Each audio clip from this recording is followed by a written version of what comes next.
সরস্বতী ব্যাসাং তত জয়মুদীরয়ে নিগমকল্পতরোর গলিকাং ফলং শুকং খাত অমৃত দ্রব সংযুতং পিবত ভাগবতং রসমালয়ং মুহুরহ রসিকা ভুবি ভাবুকা।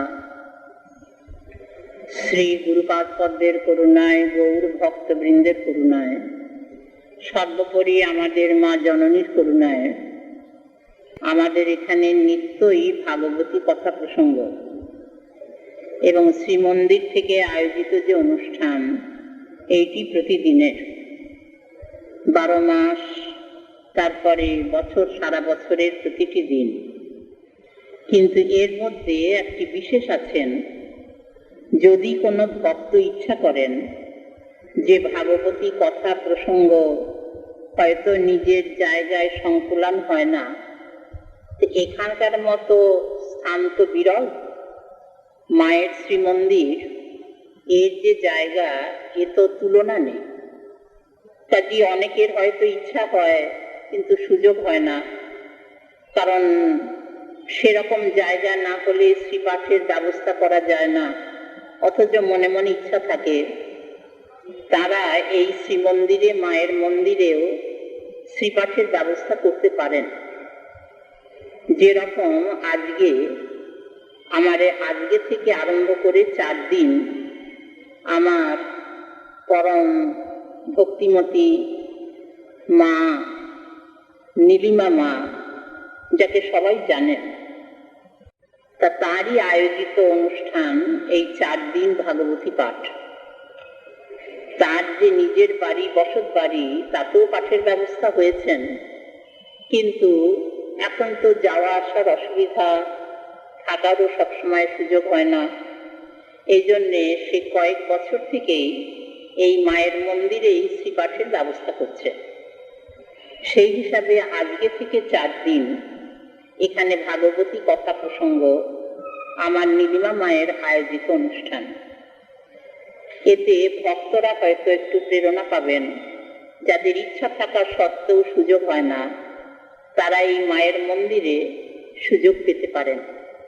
এই জন্যই এটি নিবেদন, তার নাম জানাবার জন্য নয়, এবং সেও সেটি চায় না, কিন্তু এটি ভক্তজনের যে সুযোগ পেতে পারেন, সেই জন্যই এইটি জানানো কথা। তা আমরা ভাগবতী কথা প্রসঙ্গে শুনছিলাম শ্রীমদ্ ভাগবত শাস্ত্রের প্রতিপাদ্য বস্তু, অপূর্বতা এবং জ্ঞাতব্য কি, সেইটি একটি মন্ত্রে আচার্য বেদব্যাস প্রকাশ করলেন, যেটি শ্রীমদ্ ভাগবত শাস্ত্রের 18,000 মন্ত্রের দ্বিতীয় মন্ত্র। ধর্ম প্রচ্ছিত কৈতবত্র পরম নির্মৎসরানাং শতাম বেদং বাস্তবমত্র বস্তু শিবদম তাপত্রয়ন মূলনম শ্রীমদ্ ভাগবতে মহামুনিকৃতে কিংবা পরৈরীশ্বর সদ্য হৃত্য অবরুদ্ধ তেত্রকৃতিভি শুশ্রূষুভি তৎসনা।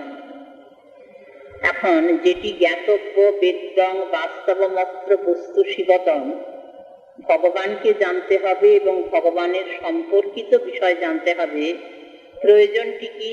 বলেন যে দুঃখ নিবারণ, সুখ প্রাপ্তি, শিবদম এবং তাপত্রয়ন মূলনম। শিবদম মানে যত রকমের কল্যাণ আছে, কল্যাণের মধ্যে যেটি সর্বোত্তম, যেটি আত্যন্তিক কল্যাণ বলা আছে শাস্ত্রে, যেটি ভগবানের পাদপদ্মে শুদ্ধা ভক্তি। ওই যে কামনা বাসনার মধ্যে তো এটা পড়ে না। প্রহ্লাদজি উদাহরণ হয়ে আছেন না, প্রহ্লাদজি উদাহরণ হয়ে আছেন। ভগবান নরসিংহদেব প্রহ্লাদজিকে বারে বারে ওই বলেছেন যে, প্রহ্লাদ তুমি কিছু চাও, তোমাকে কিছু দিতে পারলে আমি খুশি হই। তখন প্রহ্লাদ বললেন, প্রভু আমার কিছু দরকার নেই, আমি তো কিছু পাওয়ার আশায় বুঝিনি, তবে তুমি যখন বলছো তখন ওই পিতার সদ্গতি চেয়েছেন। কিন্তু ভগবান বললেন যে, দেখো প্রহ্লাদ, ওটা তোমায় চাইতে হবে না, ওটা তোমার অনায়াসে হয়ে যাবে। তো এইরকম করে যখন প্রহ্লাদ দেখলেন যে কিছু তো চাওয়া হলো না, অথচ প্রভু বারে বারে বলছেন, তখন কি চাওয়া যায়? তখন বললেন যে প্রভু, কামনা বাসনা তো এখন আমার মনে নেই, তবে ভবিষ্যতে যদি জাগে সেই জন্য তোমার কাছে আগে থেকে চেয়ে রাখি যে তুমি যদি আমায় কোনো বরই দিতে চাও, কিছু দিতে চাও, তাহলে এই বর দাও যে ভবিষ্যতেও যেন কোনো কামনা বাসনা আমার মনে না জাগে, কোনো কামনার অঙ্কুর যেন আমার মনে না জন্মায়। এখন সেই প্রহ্লাদই তো প্রার্থনা করলেন। প্রহ্লাদ প্রার্থনা করলেন কি, নাথ যোনি সহস্রেষু যেষু যেষু প্রজাম্যহম। হে নাথ, হে প্রভু, তুমি কৃপা করে এই আমার প্রার্থনা পূরণ করো যোনি সহস্রেষু। কারণ আমার কর্মফলে আমি যে কোনো জায়গায় জন্মাতে পারি, অসংখ্যবার কৃমিকীট জন্ম, স্থাবর জঙ্গম গুল্মলতা, বলা তো যায় না। মানুষ দেহই পাবো, এর তো কোনো স্থিরতা নেই। যেটি বিদ্যাপতির পদে আমরা শুনলাম, কিয়ে মানুষ পশু পাখি কিয়ে জন্মিয়ে অথবা কীট পতঙ্গে কর্ম বিপাকে গতাগতি পুনঃ পুনঃ মতির হুতুয়া পরসঙ্গে। কাজে কোন জন্ম হবে বলা যায় না, কিন্তু যে কোনো জন্ম হোক না আমার, তাতে আমার কিছু আপত্তি নেই। কিন্তু সেই জন্মেও যেন তোমার পাদপদ্মে অচ্যুতা ভক্তি লাভ হয়, এই তো প্রহ্লাদ প্রার্থনা করলেন। তাহলে কোনো কামনা নেই তো? বলেন যে না, ভক্তি কামনা কামনার মধ্যে পড়ে না তো। ভক্তি কোথায়? বলে ভগবানে। তাহলে ভগবানে যদি ভক্তি যায় তাহলে পরে সেটা কামনা বলা যাবে? কামনা তো ভগবানে যায় না। ভগবানের সম্পর্কিত কিছু হলেই সেই কামনা প্রেমে হয়ে যাবে। কারণ লোহা যেমন সোনা হয়ে যায় পরশমণির পরশে, এই প্রাকৃত জগতে দেখা যায়। ভগবানের কাছে কামনা গেলে প্রেম হবে, আর কোন কথা? এ তো হবেই। তাই ভক্তি প্রার্থনা এটা কামনার মধ্যে পড়ে না। ওই যে ধ্রুব উদাহরণ হয়ে আছেন, ধ্রুবকেও ভগবান বলেছেন, কারণ ভক্ত চরিত্র অনুশীলন তো এই জন্যে, আদর্শ দেখাবার জন্যে। শুকদেব ভক্ত চরিত্র এত বলছেন কেন? বলে সব এক একটি আদর্শের জন্য। তো ধ্রুবকেও ভগবান বৈকুণ্ঠনাথ যখন বারে বারে বলছেন যে ধ্রুব এটা চাও, এটা চাও, আমি দিতে পারি, ব্রহ্মানন্দ দিতে পারি, মুক্তি তো দিতে পারি, তারপরে বললেন আমাকে চাও। প্রহ্লাদ কোনোটাই নিলেন না। শেষ পরে কি চাইলেন? ভক্তিং মোহ প্রবহতাম তৈমে প্রসঙ্গ ভূয়াৎ অনন্ত মহতাম অমলাশয়ানাম যে নাঞ্জস উল্লনমুরুপ বসনং ভবাব্ধিম নিঃশে ভবদ গুণ কথা মৃতপানমত্ত। তাহলে ভক্তি প্রার্থনা এটা কামনার মধ্যে পড়ে না, এটা ভগবানের সম্পর্ক নিয়ে কিনা। এই জন্যে এটা মায়া রাজ্যের অনেক দূরে। মহারাজ অম্বরীশ চরিত্র তুলে ধরেছেন শুকদেব খুব গৌরব দিয়ে। তিনি নববিধা ভক্তি অঙ্গ যাজন করেছেন একা। এই একটি দৃষ্টান্ত হয়ে আছেন শাস্ত্রে নববিধা ভক্তি অঙ্গ যাজনের। তিনি নববিধা ভক্তি অঙ্গ যাজন করে কি প্রার্থনা করছেন? কামঞ্চ দাস্যে নতু কাম কাম্যয়া যথোত্তম শ্লোক জনাশ্রয়া রতি। যে প্রভু কামনা নয়, তোমার পাদপদ্মে কামনা। কামঞ্চ দাস্যে নতু কাম কাম্যয়া, তুমি যদি তোমার চরণে আমাকে দাস করে নাও তাহলে ওইটাই আমার কাম্য, অন্য কোনো কামনা জানি না। তাহলে প্রভুর চরণে দাস, এই যে দাসত্ব, এই যে ভক্তি, এইটি চরম। তা সেই যে ভক্তি বাসনা মুক্তি, বাসনা নির্মুক্তা ভক্তি, এইটি শ্রীমদ্ ভাগবত শাস্ত্রের প্রতিপাদ্য বস্তু, যেটি পাকা ভক্তি তো বটে উপরন্তু চরম। আর এরপরে জানতে হবে ভগবানকে, বলেন ওই ভক্তি দিয়েই জানবে। তো এই যে প্রসঙ্গ কোথায় বলা আছে, আচার্য বলছেন শ্রীমদ্ ভাগবতে মহামুনিকৃতে কিংবা পরৈর ঈশ্বর সদ্য হৃদ্যবরুদ্ধতেত্র পৃথিবী শুশ্রূষুভিক সৎসনা। আমরা যে মন্ত্রটি স্মরণ করছিলাম শ্রী গুরু পাদপদ্মের করুণায়, তার শেষ অংশ। শ্রীমদ্ ভাগবতে মহামুনিকৃতে, মহামুনি আচার্য বেদব্যাস, তাকে উপলক্ষ করি শ্রীমদ্ ভাগবত শাস্ত্রের প্রকাশ হয়েছেন। কাজে শ্রীমদ্ ভাগবত শাস্ত্র আচার্য বেদব্যাস রচিত ঠিক বলা যাবে না, প্রকাশিত। তিনি উপলক্ষ রচনা হলে পরে নিজের একটা কর্তৃত্ব থাকে। বলেন আচার্যের কোনো কর্তৃত্ব নেই। কর্তৃত্ব থাকলে পরিবর্তন করা যায়, বাড়ানো কমানো যায়, কিছু বাদ দেওয়া যায়, কিছু যোগ করা যায়, কিংবা যেটি প্রকাশ পেয়েছে তার অন্যরকম করা যায়। বলে কিছুই করা যাবে না। শ্রীমৎ ভাগবত শাস্ত্র এই জন্যে বেদ শাস্ত্রের গলিত ফল। বেদ মন্ত্র যখন প্রকাশিত হলেন ঋষিদের ধ্যান নেত্রে, তখন সেটার পরিবর্তন করা যাবে না। যেভাবে প্রকাশিত হয়েছে সেইভাবেই পঠন পাঠন। এমনকি ব্যাকরণ শাস্ত্র পর্যন্ত বেদের মন্ত্র অনুযায়ী তৈরি হলো। এই জন্যে বৈদিক ব্যাকরণ আলাদা, ভাষা ব্যাকরণ আলাদা। ভাষা ব্যাকরণ মানে লৌকিক ব্যাকরণ।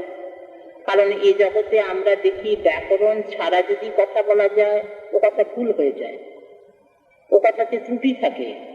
ব্যাকরণ অনুযায়ী কথা বলতে হবে, ব্যাকরণ শুদ্ধি করে কথা বলতে হবে, তা না হলে কথা ভুল। বলে যে বেদ মন্ত্র বলেন সেখানে ভাষা অনুযায়ী মানে ব্যাকরণ অনুযায়ী শাস্ত্র নয়, শাস্ত্র অনুযায়ী ব্যাকরণ। বেদ মন্ত্র যেমন ভাবে প্রকাশিত হয়েছেন সেইভাবে ব্যাকরণ তৈরি হচ্ছে। সেই ব্যাকরণ আগে ছিল না। বেদ মন্ত্র প্রকাশের পরে নূতন করে ব্যাকরণ তৈরি হলো, সেই জন্যে তার নাম বৈদিক ব্যাকরণ।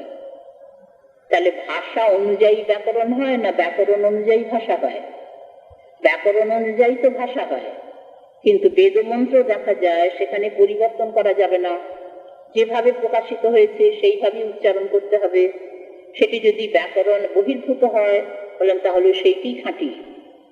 তার জন্য নতুন করে ব্যাকরণের নিয়ম হলো, যে জন্য বৈদিক ব্যাকরণ। তা সেই জন্য মন্ত্র, এই জন্য বেদের শ্লোককে, বেদের যে বাক্য তাকে শ্লোক বলা হয় না, তাকে বলা হয় মন্ত্র। এই মন্ত্র শ্রীমৎ ভাগবত শাস্ত্রের যে আমরা অবশ্য শ্লোক বলি না তা নয়, বাক্য বলি, শ্লোক বলি, গীতা বাক্য বলি, গীতা শ্লোক বলি, কিন্তু গীতা মন্ত্র। তেমনি শ্রীমৎ ভাগবত শাস্ত্র মন্ত্র, এরও পরিবর্তন করা যাবে না, পরিবর্তন করা যাবে না। তা না হলে শ্রীমৎ ভগবত গীতায় ব্যাকরণ অনুযায়ী সব কথা নয়, ব্যাকরণের ত্রুটি আছে। কিন্তু ভগবানের বাক্য তো ভগবান নিজে বলছেন, তার পরিবর্তন করে। পণ্ডিত মানুষ তো আছেন কত, তারা শ্রীমৎ ভগবত গীতার মন্ত্রে ব্যাকরণগত ত্রুটি ধরেন? বলেন না, ধরেন না। এটা ভগবানের শ্রীমুখের উচ্চারিত। কাজেই ভগবান যেভাবে উচ্চারণ করেছেন সেইভাবেই পঠন পাঠন। ওই যে দৃষ্টান্ত আছে যে নিবশিষ্যসি মজ্জেব অত ঊর্ধ্বং ন সংশয়। ভক্তিযোগ প্রসঙ্গেই ভগবান বলছেন যে দেখো অর্জুন, নিবশেষী মজ্জেব অত ঊর্ধ্বং ন সংশয়, যে আমার পাদ পদ্ম স্মরণ করে, আমাতে মানে নিত্য ওই উপাসনা করে, নিত্যাভিযুক্তানাং যোগক্ষেমং বহাম্যহম, অন্য জায়গায় বললেন। তো যদি আমাতে লেগে থাকে অর্জুন, তাহলে অত ঊর্ধ্বং ন সংশয়, তার মধ্যে আর কোনো ত্রুটি থাকলো না। সে কি করে বলে নিবশিষ্যসি মজ্জেব, সে আমাতেই বাস করে। এখন ব্যাকরণগত যদি ধরতে যাওয়া যায় তাহলে নিবশিষ্যসি পদ তো হয় না। দশ ধাতুর অর্থ যে ভবিষ্যৎকালে, এটা নিবশিষ্যসি তো পদ হয় না, নিবৎসসি। কিন্তু ভগবান বলেছেন নিবশিষ্যসি, ওইভাবেই চলে আসছে। তারপর কোনো ব্যাকরণগত ত্রুটি কেউ ধরে না।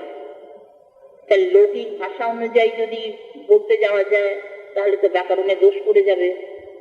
কিন্তু গীতা বাক্য তো মন্ত্র, তার পরিবর্তন করা যাবে না।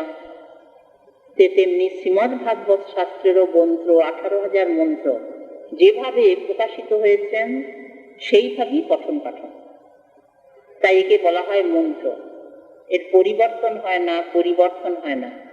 এ জগতে রচনাকে তা হয়, যিনি রচনা করছেন রচয়িতা, তিনি পরে আবার দেখেন যে কোথায় একটু ভুল থাকলো, কোথায় একটু বাড়াতে হবে, কোথায় একটু কমাতে হবে, কোথায় একটু পরিবর্তন করা যাবে, এসব করেন। কিন্তু শ্রীমৎ ভাগবত শাস্ত্রে তা হবে না। এই জন্যই আচার্য বেদব্যাসকে রচয়িতা বলা যাবে না, প্রকাশয়িতা। আবির্ভাব ওইটা। তা সেই আচার্য বলছেন যে মহামুনি যে আচার্য বেদব্যাস, এটি পরবর্তীকালে বলা আছে তিনি তো নিজেকে মহামুনি বলে প্রকাশ করবেন না, কিন্তু আচার্য বেদব্যাসেরই প্রকাশ, তার উপরেই দেবর্ষিপাদ নারদের করুণা। তাই শ্রীমদ্ ভাগবতে মহামুনিকৃতে কিংবা পরৈরীশ্বর সদ্য হৃদ্য অবরুদ্ধতেত্র পৃথিবী শুশ্রূষুভিক দর্শনাথ। তো বলেন এই যে আচার্য বেদব্যাস তাকে উপলক্ষ করে ভাগবতী কথার প্রকাশ, বলেন কেন আরো তো দু চারখানা এরকম শাস্ত্র প্রকাশ পেতে পারত, বলেন দরকার নেই। অপরই শাস্ত্রই কিম শ্রীমদ্ ভাগবতে মহামুনি কৃতে কিংবা পরৈর ঈশ্বরে ঈশ্বর, কিংবা পরই, পরই মানে ওটা সন্ধি করা আছে, কিংবা অপরই, অপর শাস্ত্র যদি বলা যায় এইরকম যদি আরো শাস্ত্র প্রকাশ পেত, বলে দরকার নেই। দরকার নেই কেন? কারণ এই যথেষ্ট। শ্রীমদ্ ভাগবত শাস্ত্র যখন প্রকাশিত হয়ে আছেন তখন সব সমাধান করে দিয়েছেন। এখানে মানুষের আর যা কিছু প্রয়োজন এটা যে পাবার জন্য অন্য কোনো শাস্ত্রের দরকার ছিল তা ছিল না, এতেই সব অভাব মিটে গেছে। এমন একখানি শাস্ত্র যেটি স্বয়ং সম্পূর্ণ, যাতে জীবের কোনো অভাব বোধ থাকবে না। মানুষের জীবনে যা কিছু প্রয়োজন সব এখানে পেয়ে যাবে, তাই অন্য কোনো শাস্ত্রের দরকার নেই। তা না হলে মহাপ্রভু কলিযুগাবতার আবির্ভূত হলেন কলিযুগে, তিনি আর একখানি শাস্ত্র প্রকাশ করতে পারতেন না? এখানে আচার্য বেদব্যাসকে উপলক্ষ করে শ্রীমদ্ ভাগবত শাস্ত্রের প্রকাশ হলেন। গোবিন্দ নিজে যখন আবির্ভূত হয়েছেন দ্বাপর যুগে, তখন শ্রীমদ্ ভগবত গীতার প্রকাশ হলেন। মহাপ্রভু তো স্বয়ং ভগবান, তিনি এসেছেন কলিযুগে, তিনি নূতন করে আর একখানি শাস্ত্র প্রকাশ করুন।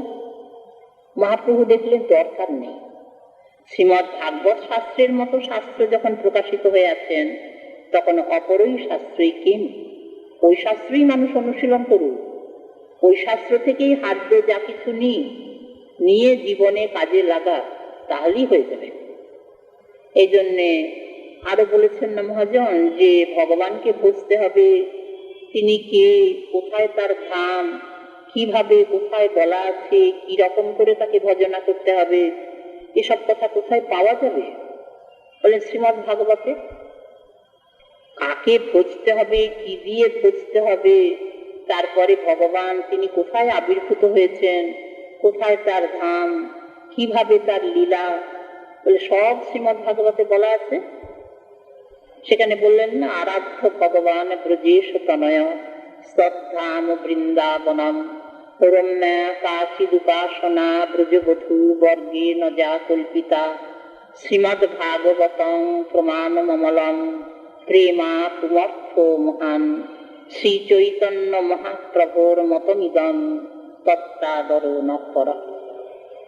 আরাধ্য যিনি ভগবান ব্রজেশ তনয়, এখানেও বললেন না আচার্য, সংক্ষেপে বলে গেলেন যে তাকেই জানতে হবে যিনি বস্তু।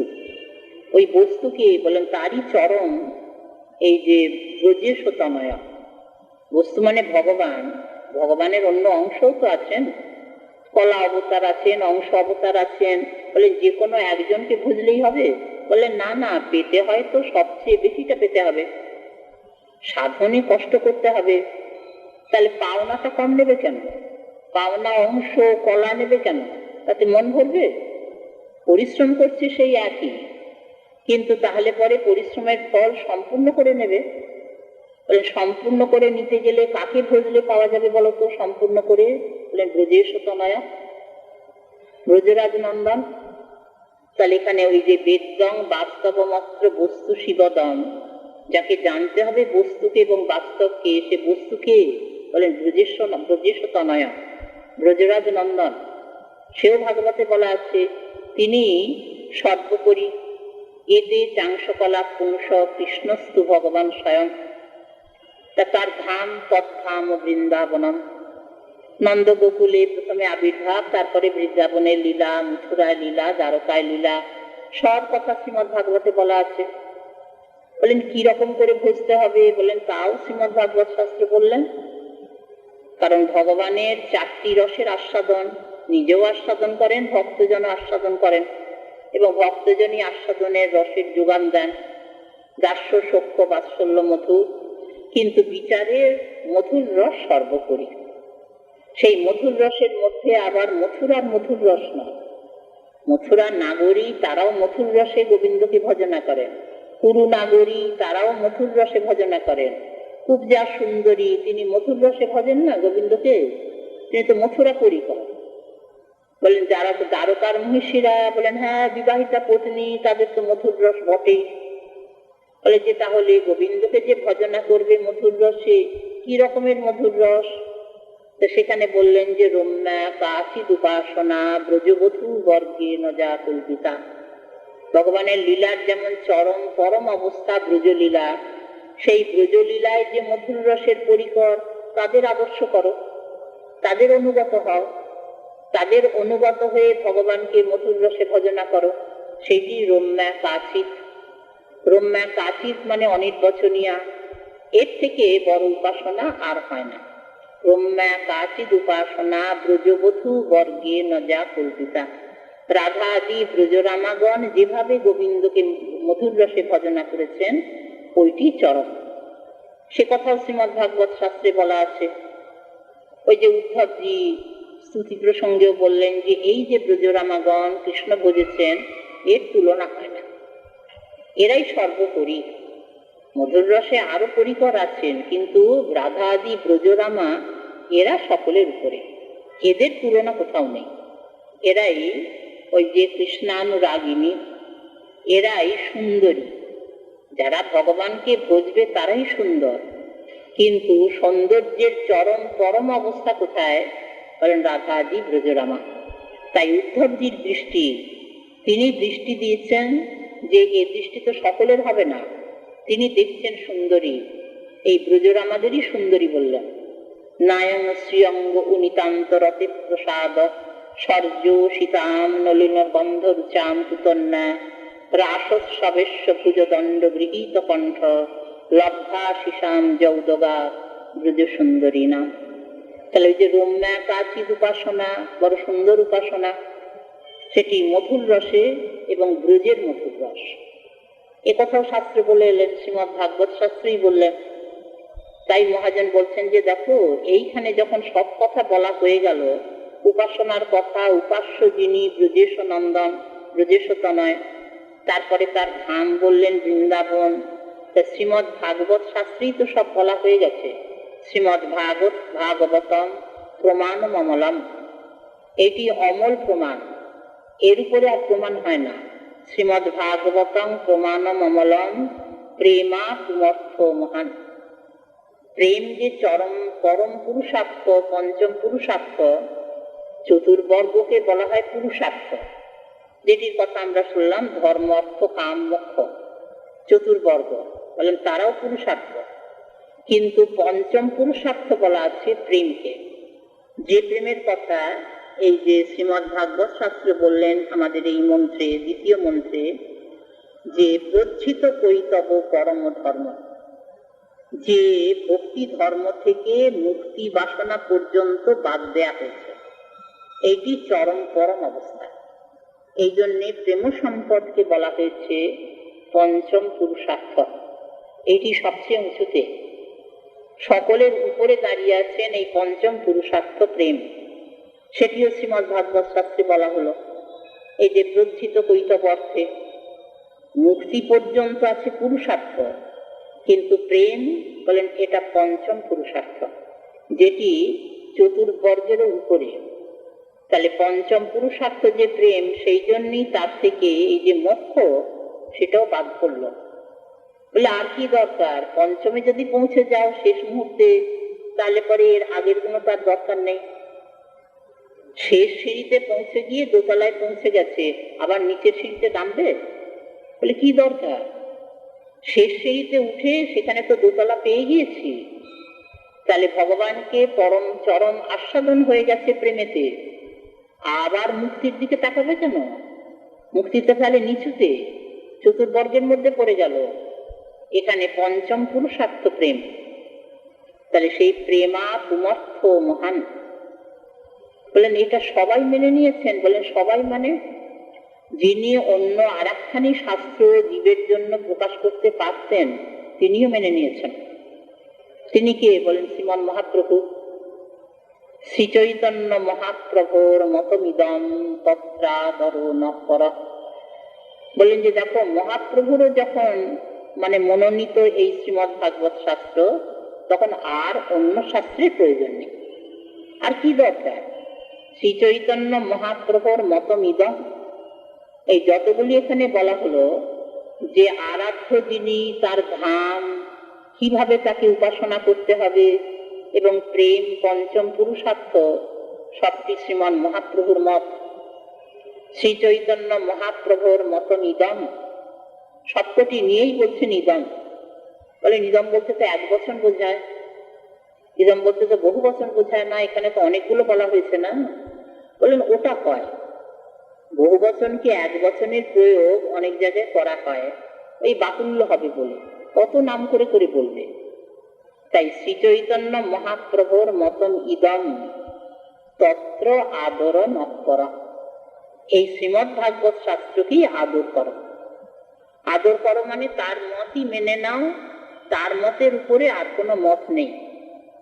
ভগবান যেমন উদ্ধবজির কাছে যখন কথা বলছেন উদ্ধব সংবাদে, সেখানে ব্যাখ্যা করলেন না যে দেখো নিত্যবদ্ধ নিত্য মুক্ত জীব, বলেন এটা আমার বাক্য, আমার ব্যাখ্যা, এটা আমার ব্যাখ্যা। কারণ জীবের যে বদ্ধ অবস্থা ওটা সত্যি নয়। বলে সত্যি হবে না কেন? জীব তো বন্ধন দশা ভোগ করছে, জীব সংসারের যাতনা ভোগ করছে। এই যে জন্ম মৃত্যু ক্ষুধা পিপাসা রোগ শোক ভয় মোহ, এই জীবকে ভোগ করতে হচ্ছে না? বলেন যে ভোগ করে ভাবনাতে, আসলে ভোগ নেই। আসলে জীবের ভোগ হবে কি করে? কারণ এগুলো মায়ার জিনিস, এগুলো জীবকে স্পর্শ করবে কি করে, জীবের সঙ্গে মিশবে কি করে? জীব তো চেতন, আর মায়ার দেওয়াই যে রোগ শোক ক্ষুধা পিপাসা জন্ম মৃত্যু সব অচেতন। কারণ মায়াই তো তৈরি করেছে না দেহ, দেহের ধর্ম জন্ম মৃত্যু, মনের ধর্ম ভয়, আবার ওই যে বুদ্ধির ধর্ম তৃষ্ণা, ইন্দ্রিয়ের ধর্ম অন্ধতা খঞ্জতা, এগুলো মায়া তৈরি করেছে কি দিয়ে? বলেন যে তিনটে গুণ দিয়ে। তিনটে গুণ মানে সত্য রজতম, সত্য রজতম তিনটে গুণ যে মায়ার, এগুলো কি চেতন? বলে না, এগুলো অচেতন। এই অচেতন চেতনতা বলে অচেতন জিনিস, এটা আত্মার সঙ্গে জোড়া লাগবে না। আত্মা তো চেতন, চেতনের সঙ্গে অচেতনের জোড়া লাগে না।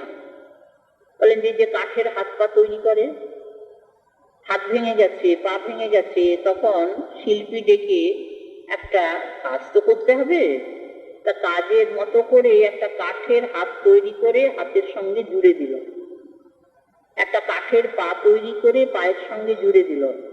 সেইটা কি যার পা হাত কাটা গেছে নেই, সে ওই কাঠের হাত পাকেই নিজের হাত পা বলে মনে করে, কিন্তু এটাও জানে এটা আমার হাত নয়, আমার পা নয়, তবে কাজ করবার জন্য ওগুলোকে ওই রকম করে ব্যবহার করছে।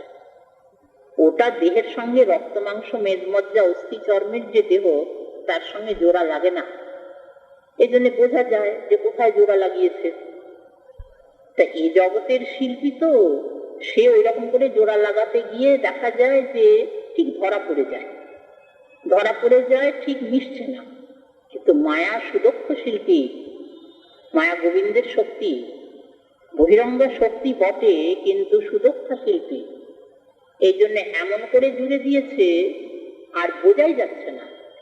দেহের ধর্ম জন্ম মৃত্যু, আত্মার ধর্ম বলেই আমরা মনে করি, আমার জন্ম আমার মৃত্যু। ইন্দ্রিয়ের ধর্ম অন্ধতা খঞ্জতা, বলেন তো ইন্দ্রিয়ের, ইন্দ্রিয়গুলো তো মায়ার তৈরি, সেগুলো তো অচেতন। আর আমি মানে চেতন যে আত্মা, সে অন্ধ হবে কি করে, সে খঞ্জ হবে কি করে? কিন্তু আমরা তো এইটাই মনে করে রেখেছি, আমি অন্ধ, আমি খঞ্জ, আমি কানে শুনতে পাই না, আমি চোখে দেখতে পাই না, আমি বধির, আমি মুখ, আমি কথা বলতে পারি না। আমি মানে তো চেতন আত্মা, ইন্দ্রিয়ের ধর্ম তো তাতে যায় না। কিন্তু মায়া এমন করে জুড়ে দিয়েছে না দেহ ইন্দ্রিয় মন বুদ্ধিকে আত্মার সঙ্গে, কোথায় যে সংযোগটা বোঝাই যাচ্ছে না। সুদক্ষ শিল্পী, খুঁজেই পাওয়া যাচ্ছে না। এবং আমি মনেই করতে পারি না যে দেহটা আমি নই, ইন্দ্রিয়ের ধর্ম আমাকে লাগে না, আমি অন্ধ হতে পারি না। আত্মা অন্ধ হয় না আত্মা খঞ্জ হয়, আত্মা বধির হয় না আত্মা মুখ হয়?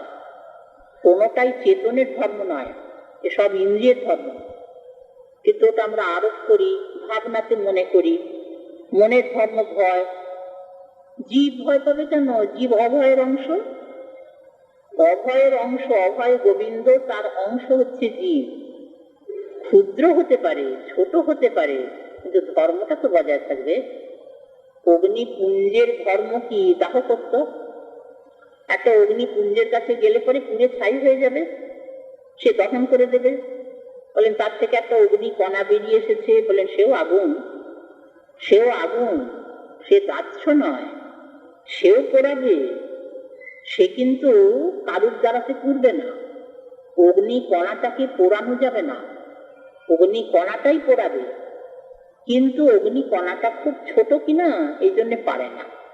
অগ্নিপুঞ্জটা পারে। তেমনি এখানে জীবাত্মা, সে ভয় পাবে কেন? সে তো অভয়ের অংশ, গোবিন্দের অংশ। ভগবান নিজে সম্বন্ধটা বললেন, মমই বাংশ জীবলোকে জীবভূত সনাতন মনঃষ্ঠানি ইন্দ্রিয়ানি প্রকৃতিস্থানি পশ্যতি। তাহলে জীব ভয় অস্থির, সবসময় ভয়। এই ভয় নিবারণের জন্যই ভজন। এই যে ভজনের প্রয়োজনীয়তাটা দেখালেন, যে জীব যেটা ভাবনাতে ভয় পাচ্ছে, আসলে তার ভয় নেই, কিন্তু মায়া এমন করে বুদ্ধিটা চাপিয়ে দিয়েছে। বুদ্ধির তৃষ্ণা ধর্ম, নানান রকমের কামনা বাসনা। এই বুদ্ধিটাও তো মায়ার তৈরি। বুদ্ধি যে, সেটাও তো অচেতন। মন বুদ্ধি চিত্ত অহংকার এই নিয়ে সূক্ষ্ম দেহ, তো সে সবই তো মায়ার তৈরি। তাহলে বুদ্ধির যে ধর্ম তৃষ্ণা বাসনা যাকে বলি, এটাও তো আমারই বাসনা বলে মনে হয়, কিন্তু আমার বাসনা নয়, ওটা ভাবনাতে। আত্মার কোনো বাসনা নেই। এইটি জ্ঞান মার্গে ওই যে বললেন যে ব্রহ্মভূত প্রসন্নাত্মা ন শোচতি না কাংসতি। জ্ঞান মার্গে তারা ব্যাখ্যা করেছেন যে ব্রহ্ম হয়ে যায়, তখন তার কোনো কামনা বাসনা থাকে না, কোনো শোক মোহ ভয় থাকে না। ভক্তি পক্ষে ব্যাখ্যাতে বললেন যে না, ব্রহ্ম হয়ে যায় তা নয়, ব্রহ্মকে জানে। ব্রহ্মকে জানে, এটা জ্ঞানবাদীরা বলবেন। ভক্তিবাদীরা বলবেন ভগবানকে জানে। ব্রহ্ম তো ভগবানেরই অংশ, পরমাত্মাও অংশ। এখন ভগবানকে জানলে বলেন শোক নেই, মোহ নেই, ভয় নেই, আকাঙ্ক্ষা নেই। বলেন তা তো বটেই, আত্মা তো গোবিন্দের অংশ। আত্মা নিজের স্বরূপটা তো তাই, তার তো কোনো কামনা বাসনা থাকতে পারে না। কিন্তু আমাদের তো কামনা বাসনাতে আমরা জর্জরিত। বলেন ওটা ভাবনাতে।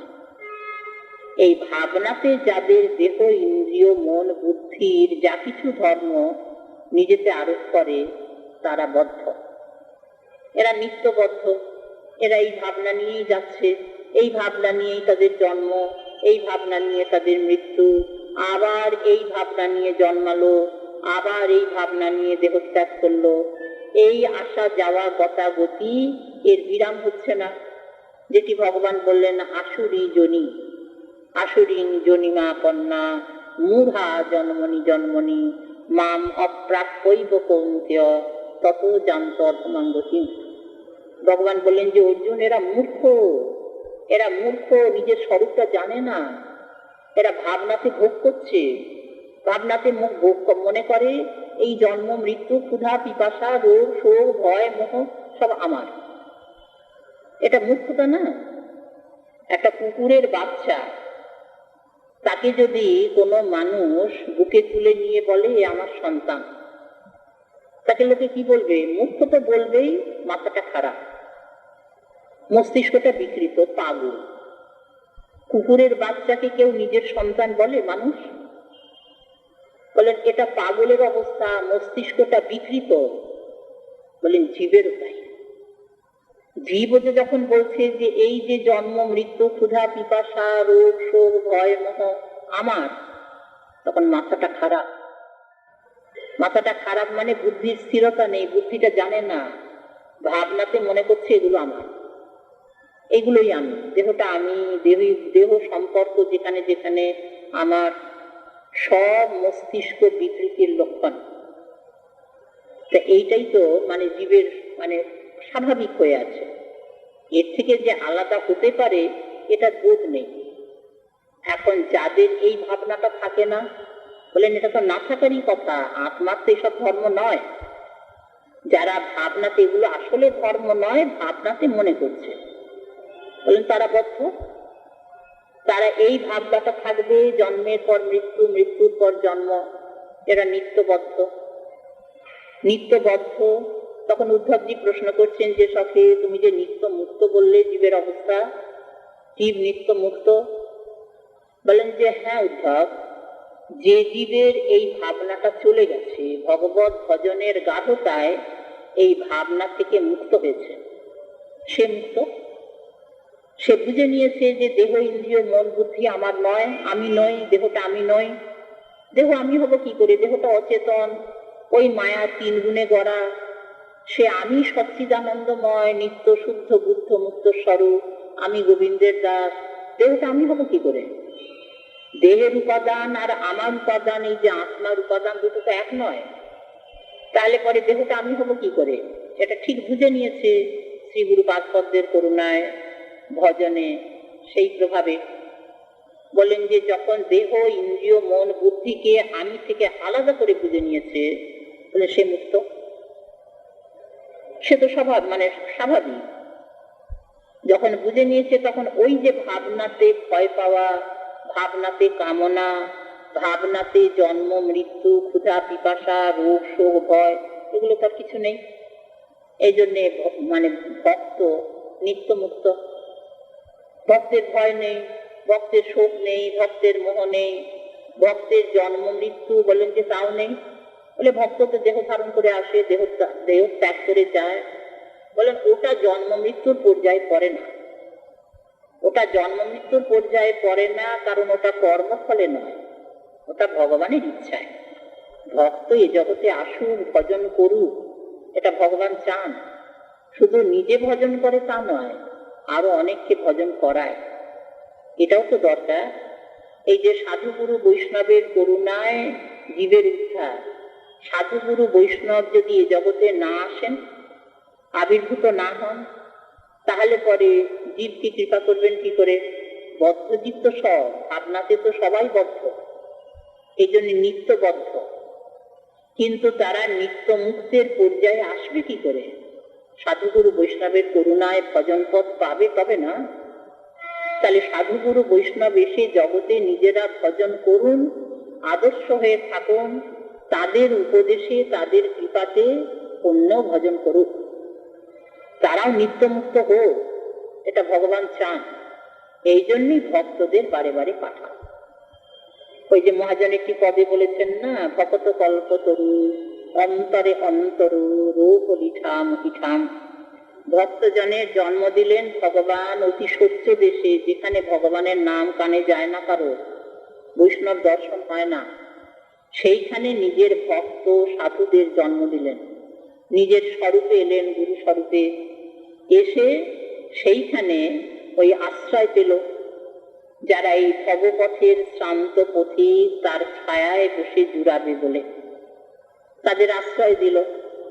কাজে এই যে ভক্তের জন্ম মৃত্যু, দেহ ধারণ, দেহ ত্যাগ, এটা সাধারণ মানুষের মতো নয়। কষ্ট নেই তো, জন্মেতেও কষ্ট নেই, মৃত্যুতেও যাতনা নেই। ওই যে আমরা শুনলাম বিড়ালির দাঁত, বিড়ালির দাঁতের মতো, দাঁতটা কষ্ট দিচ্ছে ইঁদুরকে, বাচ্চাকে কষ্ট দিচ্ছে না। জন্ম মৃত্যু সাধারণ মানুষকে কষ্ট দিচ্ছে, যারা ভাবনাতে আসা যাওয়া করছে। যারা মুক্ত, যারা বুঝে নিয়েছে, বলেন তাদের কোনো কষ্ট নেই। তাদের যতদিন জীবন সাধুর জীবন, আনন্দের জীবন, জীব বা মরবা সাধক। কাজে ভক্তের জন্ম মৃত্যু দেখে সাধারণের জন্ম মৃত্যু এ তো হিসাব করা যাবে না। তাই মহাপ্রভু দেখলেন যে শ্রীমদ ভাগবত শাস্ত্রে সব বলা আছে। তো ভগবান বলছেন উদ্ধবজির কাছে যে উদ্ধব, এই যে নিত্যবদ্ধ নিত্য মুক্ত তুমি বুঝতে পারছিলে না তো?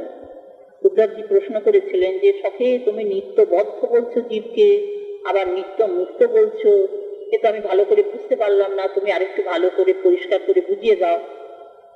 বলেন যে উদ্ধব, যারা ভাবনাতে দেহ ইন্দ্রিয় মন বুদ্ধির ধর্মটাকে নিজের ধর্ম বলে মনে করছে, এটা তার ধর্ম নয়, কিন্তু ভাবনাতে মনে করে রেখেছে। ভাবনাতে হয় না, ছেলে পড়ে গিয়ে তার মাথা ফেটে গেছে, যন্ত্রণা পাচ্ছে, মা মনে করেন আমারই যন্ত্রণা। ছেলের খিদে পেয়েছে, ছেলে খিদে কষ্ট পাচ্ছে, মা মনে করেন আমারই খিদে। ছেলেকে ভালো করে খাওয়ান, খাইয়ে বলেন যে তুই খা, বলেন যে মা তোমার, বলেন যে তুই খেলি আমার পেট ভরবে। মায়ের পেট ভরবে ছেলে খেলে? কিন্তু মা ওটা ভাবনাতে মনে করেন, ছেলের প্রতি প্রীতি মমতাতে মনে করেন ছেলে খেলি আমার খাওয়া, কিন্তু মাকে আলাদা করে খেতে হয়। এটা মনে করে, এটা ভাবনাতে। ছেলের মাথা ফেটে গেল তো মায়ের কি? মা দুঃখ পান কেন? বলেন মা মনে করেন বুঝি আমারই মাথা ফেটে গেল। তো এই যেমন ভাবনা, তেমনি এই দেহ ইন্দ্রিয় মন বুদ্ধিকে আত্মা তো খুব ভালোবাসে। ভালোবাসাটা মমতাটাও দিয়ে দিয়েছে মায়া। মমতা কোথা থেকে থাকবে? দেহ ইন্দ্রিয় মন বুদ্ধি তো আত্মার ছিল না, মমতাটা কোথা থেকে আসবে? আমার বোধটা কি করে আসবে? আমার বোধটা তৈরি করেছে মায়া, তা না হলে তো সে নেবে না, তার উপরে আসক্তি আসবে না। দেহটাকে আমি বোধ করিয়ে দিল অহংকার, অহংবোধ, আর দেহ সম্পর্কিত যেখানে যেখানে সব আমার বোধ, এই অহংকার আর মমকার, এই নিয়ে সংসার চলছে। এইটা যখনই ছেদ হয়ে যাবে তার সংসার নেই, সে মুক্ত। এটা যখনই চলে গেল, যাবে কি করে? বলেন ভজনে। ভজন যত বাড়বে এই মমতাটা চলে যাবে, মমতা চলে গেলে আসক্তি চলে গেল, সে নিত্য মুক্ত। তাহলে পরে এই ভাবনাটার উপরই সংসার চলছে, এই স্বীকৃতির উপরই সংসার চলছে, তাই তারা নিত্যবদ্ধ। আর এই ভাবনাটা যাদের চলে গেছে ভজনে, তারা নিত্য মুক্ত। তখন উদ্ধবজি বুঝলেন, তখন ভগবান বলছেন যে উদ্ধব, এর উপরে আর তর্ক তাহলে কুতর্ক হবে, কিন্তু এটা আমার ব্যাখ্যা, এটা আমি ব্যাখ্যা করছি, সুতরাং আমার সিদ্ধান্ত, এর উপরে আর কোনো তর্ক তুলো না। এর উপরে যদি কার কেউ তর্ক তুলতে যান, বলেন যে তাহলে ওটা হবে কুতর্ক। কুতর্ক তার্কিকগণ অধম পড়ুয়াগণ, তারা জন্মে জন্মে ভক্তি বিমুখ। মহাপ্রভু বললেন না যে নিতাই চাঁদকে, যে শ্রীপাদ তুমি নয়নে দেখিবে যারে, নাম প্রেম দিও তারে, কেহ যেন বঞ্চিত না হয়। এই জগতে আছে, পড়াশুনো করছে, কিন্তু অধম পড়ুয়াগণ, বিদ্যা লাভ হচ্ছে না, বিদ্যার প্রকৃত অর্থ বুঝতে পারছে না, কুতর্ক করে, শাস্ত্র তর্ক করে, শাস্ত্রের উপরে কথা বলে। তাই ভগবান সাবধান করে দিচ্ছেন যে উদ্ধবজিকে উপলক্ষ করে বলছেন, উদ্ধবজি কি আর কুতর্ক করবেন? তা করবেন না, কিন্তু ওই যে ঝিকে মেরে বউকে শেখানো, উদ্ধবজি নিজ যন্ত্র, তাকে উপলক্ষ করেই শিক্ষাটা রাখছেন। শিক্ষা যখন ভগবান দেন তখন নিজের পরিকরকে দিয়েই দেন, জীবকে দিয়ে কি করে পাবেন? জীব তো ভগবানের সামনে দাঁড়াতে পারে না। জীব ভগবানের সামনে দাঁড়াতে পারে না, জীবকে উপলক্ষ করে ভগবান উপদেশ দিতে পারেন, নিজের পরিকরকে উপলক্ষ করে উপদেশ দেন। এই যে গীতামৃত উপদেশ, নিজের পরিকরকে বেছে নিলেন, উদ্ধবজিকে উপদেশ দিচ্ছেন, উদ্ধবজিকে বেছে নিলেন। যেখানে যেখানে ভগবানের উপদেশ, এই উদ্ধব গীতা, অর্জুন গীতা, সব নিজের পরিকর, নিজের পরিকর দিয়েই যা কিছু শিক্ষা। কোন জীবকে নেননি ভগবান, জীব নিতেও পারবে না, ভগবানের উপদেশ জীব নিতেও পারবে না। যখন ভক্তের মাধ্যমে আসবে তখন সহজ সরল হবে, তখন তাদের পক্ষে উপযোগিতা হবে, উপকারিতা হবে। তাই সেখানে উদ্ধবজিকে উপলক্ষ করে বললেন উদ্ধব গীতা, এখানে অর্জুন দেবকে উপলক্ষ করে বললেন অর্জুন গীতা। সব ভগবানের কথা, তাঁরই শিক্ষা। তা মহাপ্রভু সনাতন গোস্বামীপাদকে উপলক্ষ করে শিক্ষা দিয়েছেন, সেও তো নিজের পরিকর। রূপ গোস্বামীপাদকে উপলক্ষ করে উপদেশ দিয়েছেন, সেও তো নিজের পরিকর। রামানন্দ রায়কে উপলক্ষ করে এত কথা বললেন, সেও তো নিজের পরিকর। সরস্বতী পাঠকে উপলক্ষ করে এত কথা শোনালেন, সব নিজের পরিকর, কোনো জীবকে নেননি। সার্বভৌম ভট্টাচার্যকে উপলক্ষ করে দেখালেন, সেও নিজের পরিকর। ভগবান কি জীবের সঙ্গে কথা বলবেন, না জীব সেই কথা নিতে পারবে? তাই এখানে শ্রীমন মহাপ্রভুর মতমিদম, শ্রী চৈতন্য মহাপ্রভুর মতমিদম তত্রাদর নঃপর। তো ভগবানও বলছেন যে উদ্ধব, এর উপরে আপনি তর্ক করো না, এটা আমার মত। তাই মহাপ্রভু সাবধান করে দিলেন তাই তাঁকে, যে দেখো শ্রীপাদ, কুতর্ক তাত্ত্বিকগণ অধম পূর্বাজন তারা জন্মে জন্মে ভক্তি বিমুখ। যারা তর্ক করতে যায় তারা ভক্তির পথ জানে না। তর্ক অপ্রতিষ্ঠ। ওই যে শাস্ত্রের যে তত্ত্ব কথা, সেটা নিহিতং গুহায়াম। তত্ত্ব কথা যেটি প্রকৃত বস্তু, সেটি নিহিতং গুহায়াম, ওই মহাজন যেন গতস্য পন্থা। গুহায়াম মানে হৃদয় গুহা। গুহা মানে কি যে পাহাড় পর্বতের গুহা? সেখানে গেলে তত্ত্ব পাওয়া যাবে? বলে না, ভক্ত সাধু সন্ত হৃদয় গুহাতে আছে। তা নাহলে তর্ক করতে গেলে তো কোনোদিনই মীমাংসা হবে না। কাজে এই সম্বন্ধে আর তর্ক করো না, অধম পড়ুয়াগণ। সে শাস্ত্র পড়ছে, তাকে অধম বলছেন কেন? বলেন যে অধম মানে শাস্ত্রের প্রকৃত অর্থ বোঝে না, অন্যরকম ব্যাখ্যা করে। শ্রীমৎ ভাগবত শাস্ত্রের ব্যাখ্যা করছে জ্ঞান মার্গে, যোগ মার্গে, তাহলে প্রকৃত ব্যাখ্যা হলো। শ্রীমৎ ভগবত গীতার ব্যাখ্যা করছে জ্ঞান মার্গে, যোগ মার্গে, প্রকৃত ব্যাখ্যা হলো। ভগবান কি জ্ঞান যোগ বলবার জন্য বসেছেন অর্জুন দেবকে? ভক্তি, কিন্তু ভক্তি পথে যায় না। বলেন ওই যে জন্মে জন্মে ভক্তি বিমুখ, কুতর্ক তার্কিকগণ অধম পূর্বাজন তারা জন্মে জন্মে ভক্তি বিমুখ। ভক্তি পথে তো যাবে না, ঠিক পথে যাবে না, অন্যরকম উল্টো পথে যাবে, বিমুখ। ভক্তিপথ যেদিকে সেদিকে তারা যাবে না। ওই যে ভাগবত পড়িয়াও কারো বুদ্ধি নাশ। তাই মহাপ্রভু বললেন ভাগবত পর দিয়া বৈষ্ণবের স্থানে। বৈষ্ণবের কাছে গিয়ে ভাগবত অনুশীলন করবে, তবে ঠিক পথ পাবে। তা না হলে পথ ঘুরে মরবে, অন্য পথে চলে যাবে, ঠিক পথে গেল না। শাস্ত্র অনুশীলন করছে, হলো না। এখানেও তাই, জীবের যে বদ্ধ অবস্থা, ওটা ভাবনাতে। কোনোদিনই জীব বদ্ধ নয়, কিন্তু ভাবনাতে বদ্ধ হয়ে আছে। এই ভাবনাটা যখন চলে যাবে সাধুগুরু বৈষ্ণবের কৃপায় ভজনেতে, তখন সে নিত্য মুক্ত। এখানে শ্রীমদ ভাগবতে মহামুনি কৃতে কিংবা পরৈশ্বর সদ্য হৃদবরুদ্ধতেত্র পৃথিবী শুশ্রূষুভি সৎসনাথ। আচার্য বেদব্যাসের যে দ্বিতীয় মন্ত্রের প্রকাশ, ধর্মপ্রজ্জিত কৈতবত্র পরম নির্মৎসরানাং শতাম, সেখানে আমরা দেখলাম না যে একই মন্ত্রে 3 বার অস্ত্রপদ, 2 বার অস্ত্রপদ হয়ে গেছে।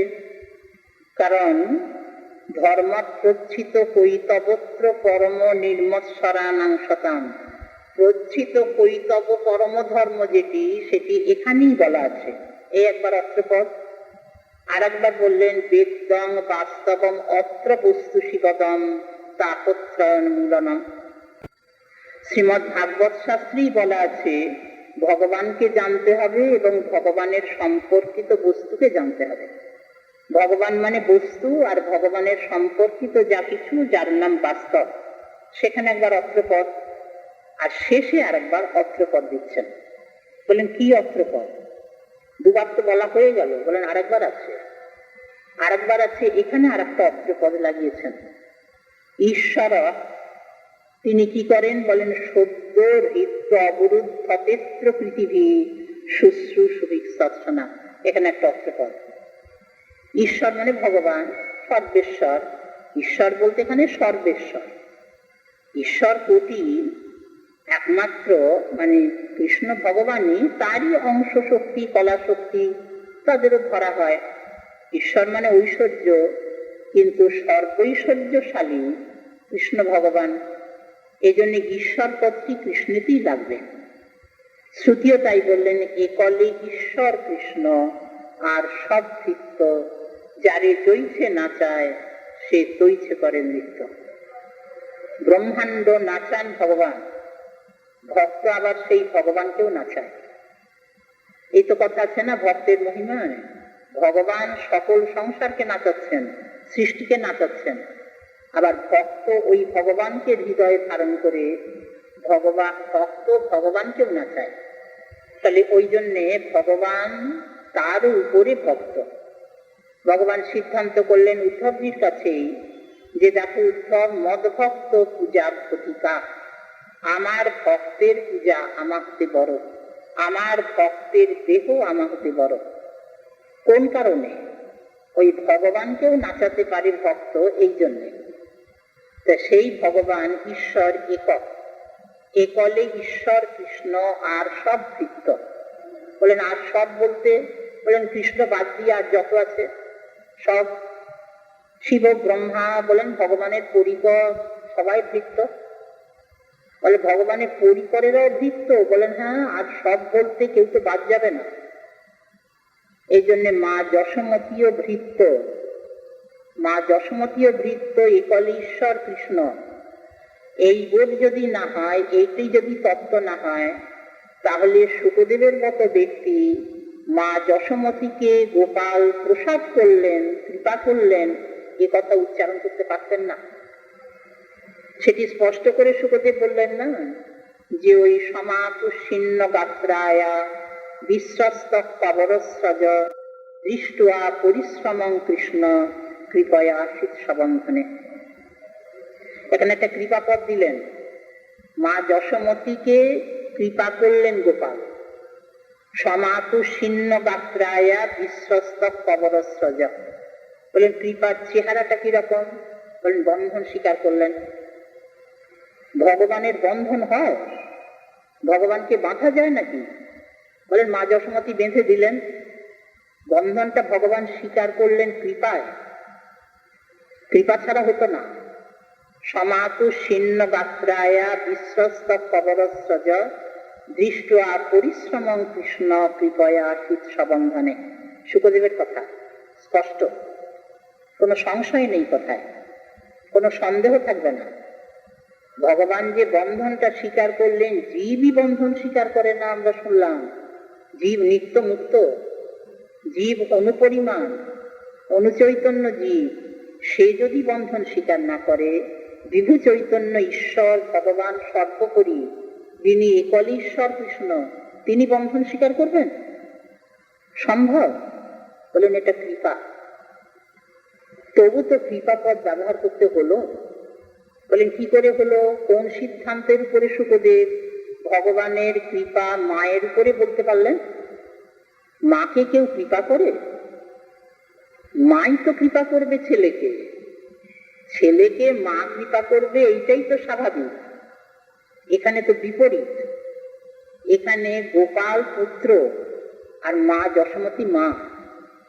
এখানে মার বন্ধনটা তো স্বীকার করলেন গোপাল, গোপাল তো একল ঈশ্বর কৃষ্ণ, এখানে মায়ের ছেলে, কিন্তু স্বরূপটা তো দেখতে হবে, তত্ত্ব তো দেখতে হবে।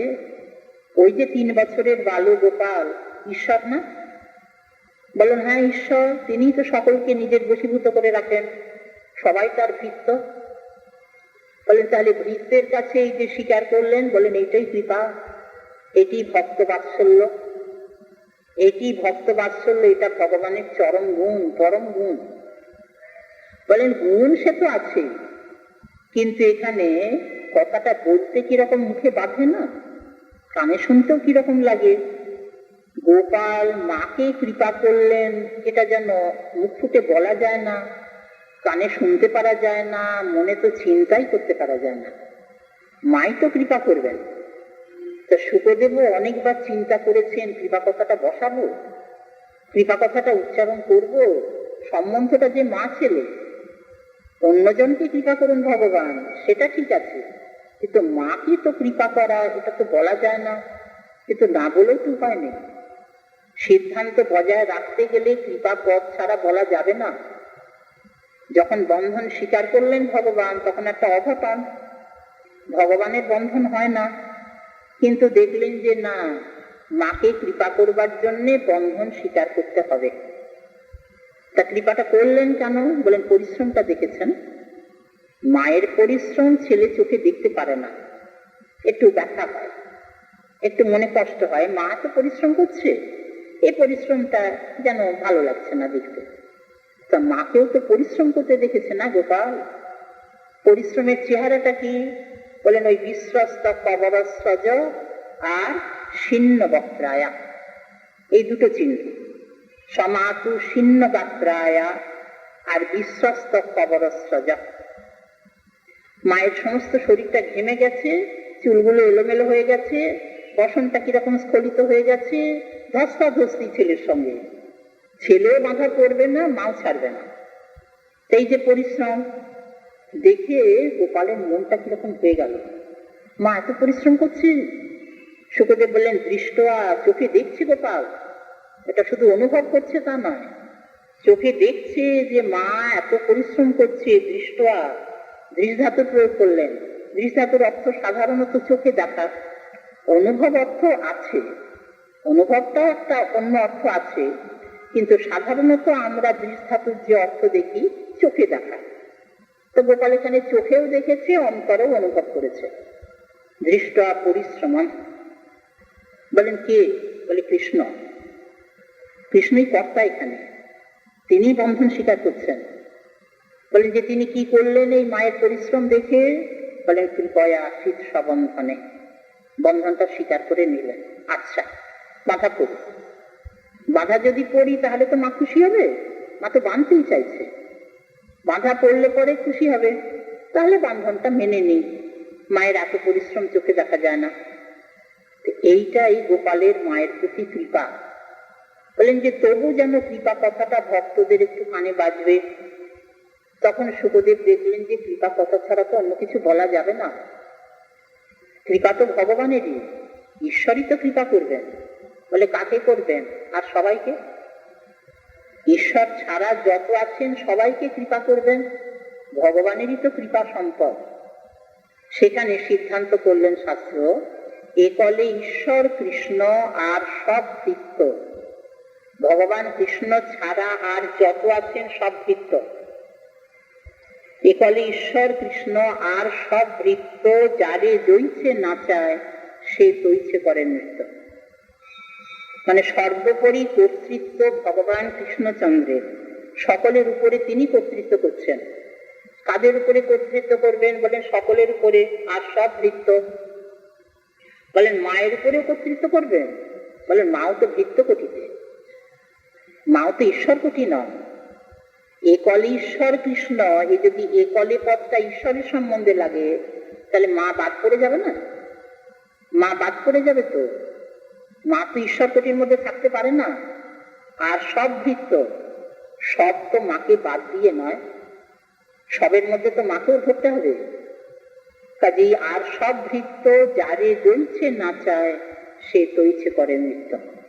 তাহলে একক ভগবানের ঈশ্বরত্ব, তাঁর কর্তৃত্ব, তিনি যাকে যা করবেন সকলে তার অধীন। শিব ব্রহ্মা তো বটে, নিজের পরিকর। বলদেবের উপরে কর্তৃত্ব করেছেন না ভগবান, বলদেব তো বড় দাদা, মা তো আছেনি, বলদেব তো বড় ভাই, বড় ভাই তো ছোট ভাইয়ের উপরে কর্তৃত্ব করে। এই জগতে তাই হয় না, দাদা ভাইয়ের উপরে কর্তৃত্ব করে, ভাই দাদার উপরে কর্তৃত্ব করে। কিন্তু বলদেব তো মায়ায় মুগ্ধ করে রাখলেন। ভগবানের মায়া কোথায় না কাজ করে? ভগবানের মায়া বলদেবকেও মুগ্ধ করে রেখেছেন, বলদেবকেও জানতে যাননি। ওই যে বালক বাছুর হয়ে 1 বছর ধরে যাওয়া আসা করছেন কৃষ্ণ, এটি ব্রহ্মমহল লীলা, বলদেবও জানেন না। তাহলে বলদেবের অজ্ঞাত হতে পারে? বলদেব তত্ত্ব মুক্তিমান, বলদেবের সম্বন্ধে কোনো অজ্ঞতা বলা যায়? বলদেব জানেন না এ কথা বলা যায়? তত্ত্ব জানে না এ কথা বলা যায়? তত্ত্ব তো মানুষ জানবে, সেই তত্ত্বই যদি নিজে না জানেন তাহলে কি করে হয়? বলেন বলদেবও জানতেন না, বলদেবও অবাক হয়ে গেছেন, কৃষ্ণ জানতে দেননি। তাহলে কৃষ্ণচন্দ্রের কর্তৃত্বটা কিরকম, ঈশ্বরত্বটা কিরকম, যাতে করে বলদেব তত্ত্ব মুক্তিমান তত্ত্ব বলে বস্তু সেইটা মুক্তি পরিগ্রহ করে বলদেব রূপে প্রকাশ। সেখানে অজ্ঞতাটা কি? সে বলেন মায়াতে তো অজ্ঞতা হয়, আর মায়া মুক্ত হলে তার তো অজ্ঞতা নেই, সে তো জ্ঞানী। বলেন বলদেবের উপরে বলদেব অজ্ঞতা, বলদেব মায়ায় মুগ্ধ, বলেন এটা কৃষ্ণ মায়া। এটা ওই যে আমাদের এই যে বহিরঙ্গা শক্তি মায়া, সে মায়া নয়। বলদেব বিচার করেছেন, যখন ওই বাছুর আর ছোট ছোট ছেলে তারাই তো কৃষ্ণ স্বরূপ, কৃষ্ণই তো নিজে বালক বাছুর হয়ে গোচারণ লীলায় এসেছেন, আবার গিয়েছেন। তা যেদিন কৃষ্ণ ইচ্ছা করলেন যে দাদা এইবারে জানো, এখন তো খেলা প্রায় শেষ হয়ে আসছে, বছর প্রায় পরিপূরণ হয়ে আসছে, 5-6 দিন বাকি, তখন কৃষ্ণ ইচ্ছা করলেন। এতদিন কৃষ্ণ ইচ্ছা করেননি, ইচ্ছা করেছিলেন দাদা যাতে না জানে। এখন 5-6 দিন যখন বছর পূরণ হতে বাকি, তখন কৃষ্ণের ইচ্ছা হলো যে যাবি বাবা, এতদিন ধরে আর পারা যায় না, এইবার খেলাটা ভেঙে দেওয়া যাক, এইবার দাদাকে একটু জানানো যাক। তখন কৃষ্ণ যেহেতু ইচ্ছা করেছেন, তখন দাদার মনে সন্দেহ জাগলো, এই বালক বাছুরদের তো আমার কৃষ্ণের মতো করে ভালোবাসতে ইচ্ছা করছে। এতদিন মনে হয়নি তো, এই যে 1 বছর ধরে তো ভালোবেসে আসছেন, সব বালক বাছুর তো কৃষ্ণ স্বরূপ, বলদেব ভালোবাসছিলেন না এই 1 বছর ধরে। 5-6 দিন যখন বছর পূরণ হতে বাকি, তখন কৃষ্ণ যখন খেলাটা ভেঙে দেবে, লীলা সরিয়ে নেবে, তখন তার মনে হলো যে এইবার দাদাকে একটু জানানো যাক। তখন বলদেবের মনে হচ্ছে যে এই যে বালক বাছুরদের আমি ভালোবাসছি, যেন কৃষ্ণের মতো করে ভালোবাসতে ইচ্ছা করছে। ভাই কানাইকে যেভাবে ভালোবাসি, সেই রকম করে যেন প্রতিটি বালক প্রতিটি বাছুরকে ভালোবাসতে ইচ্ছা করছে। এটা তো হবে না। বালক বাছুরদের আমি ভালোবাসি, আর কৃষ্ণকে তো ভালোবাসি, কিন্তু কৃষ্ণের প্রতি আমার যে ভালোবাসা, এটা তো কোথাও দিই না। কৃষ্ণকে ভাই কানাইকে যেভাবে ভালোবাসি, এ ভালোবাসা আর কাউকে দিই না, সেটা শুধু কানাইয়ের জন্য। কিন্তু আজকে আমার একই হলো, আজকে যেন আমার মনে হচ্ছে যে কৃষ্ণকে ভাই কানাইকে যে ভালোবাসি, সেই রকম করে আমি এই বালক বাছুরদের ভালোবাসছি। তাহলে কোনো মায়া আমার ওই কৃষ্ণের প্রতি যে ভালোবাসা, ওটাকে ভাঙিয়ে নিচ্ছে। এ কোন মায়া? বলদেব বিচার করছেন, বিতর্ক তুলেছেন। শুকদেব মন্ত্রে বলেছেন যে এটা কি কোনো দেবতার মায়া? দেবতারা মায়া বিস্তার করতে পারে, এটা কোনো অসুরের মায়া? কোনো অসুর এরকম মায়া বিস্তার করেছে? এটা কোনো রাক্ষসের মায়া? কোন রাক্ষস আমার উপরে মায়া বিস্তার করে কৃষ্ণের প্রতি আমার যে ভালোবাসা, সেটাকে ভাঙিয়ে নিচ্ছে? বলেন না, কোন দেবতা, কোন অসুর, কোন রাক্ষস আমার উপরে মায়া বিস্তার করতে পারবে না। বলদেব তো তত্ত্বমূর্তিমান, সেখানে অন্য মায়া যাবে কি করে? কিন্তু কৃষ্ণ মায়া কাউকে ছাড়ে না। তখন বলদেব সিদ্ধান্ত করলেন যে এ যদি কোনো মায়া হয়, তাহলে আমার ভর্তা কৃষ্ণের মায়া, আমার যিনি প্রভু তার মায়া। ভর্তা মানি প্রভু। তাহলে কৃষ্ণ বলদেবের প্রভু কি করে হলেন?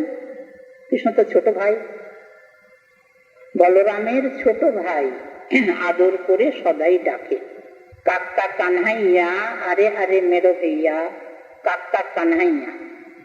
তাহলে বলদেবের উপরেও কর্তৃত্ব করছেন কৃষ্ণ, সকলের উপরে, বলে সবাই ভৃত্য। এ কলে ঈশ্বর কৃষ্ণ আর সব ভৃত্য, যারে জইছে নাচায় সে তৈছে করে নৃত্য।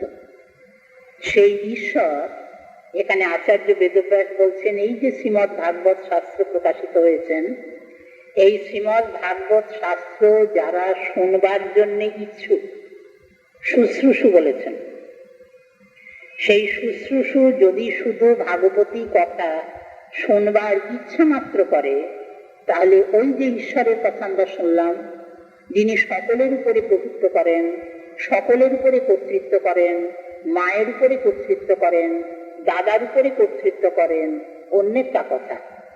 সেই ঈশ্বর সদ্য মানে তখনই তার হৃদয়ে অবরুদ্ধ হন। এই ফলশ্রুতি ভাগবতী কথা শ্রবণের এইটি হচ্ছে ফলশ্রুতি। সত্য হৃদ অবরুদ্ধতেত্র পৃথিবী শুশ্রূষুভি তৎসনা।